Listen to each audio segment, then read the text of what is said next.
Am I the asshole for purchasing a home with a pool and triggering my mother-in-law? 37 female here. I'm a mother to 7-year-old twins, boy and a girl, and a 5-year-old girl. My husband and I decided to move back to our hometown so we could be closer to both of our families. Our hometown is a lazy beach town, and I've been living cities since college. It's not my ideal location, if I'm being honest, but I am excited about being outdoors and in the water more. My husband and I made a deal that since I agreed to move and find a new job, we'd get a house with a pool, which is something I've wanted since I was a kid. It's not actually that serious, but it's something I've been excited about since we decided to move. My husband and I found the perfect house, and we're currently in escrow. The house is walking distance from the beach, and my parents, each of my kids, get their own room, and there's a pool with a water slide. We're all so excited.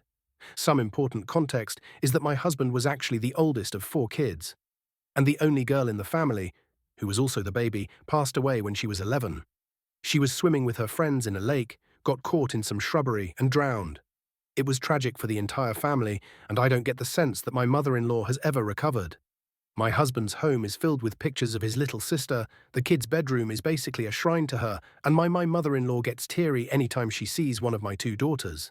My mother-in-law has always been kind to me and is a wonderful grandmother, and so it's difficult seeing her so sad.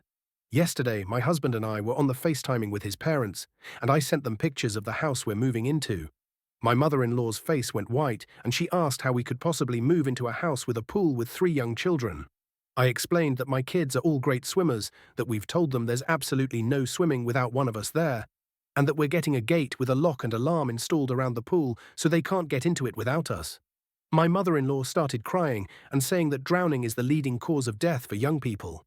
She also said she couldn't believe we'd be so reckless with the lives of our 3 beautiful children.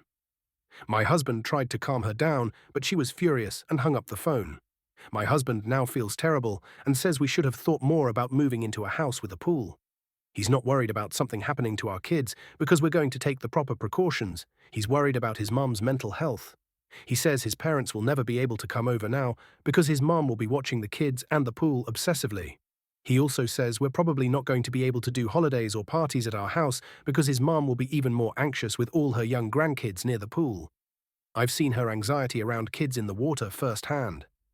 Once, we were at a family reunion and there was a lazy river at the hotel, and my 4-year-old nephew, who couldn't swim, was wearing a life vest and flipped over for about 2 seconds. My mother-in-law jumped in, she was wearing a dress and heels, and grabbed him right away. Please tell me if I'm a total asshole, but I don't think we were wrong to purchase a house with a pool. My mother-in-law has serious trauma, which I understand, but if we listened to all of her worries, our kids wouldn't be able to do anything. For example, our son wants to take surfing lessons, and my mother-in-law is against this because she thinks so much time in the ocean is dangerous. We also put our youngest daughter in swim lessons very early, a bit over a year old, because we want her to be safe and comfortable in the water. My mother-in-law said this was way too young and dangerous, and I said it was a great teacher and I was in the water during the lessons, but my mother-in-law was still furious. All of this to say, maybe we were a bit insensitive moving into a house with a pool, but she's triggered by so much of what we do. Am I the asshole? Any advice would be appreciated.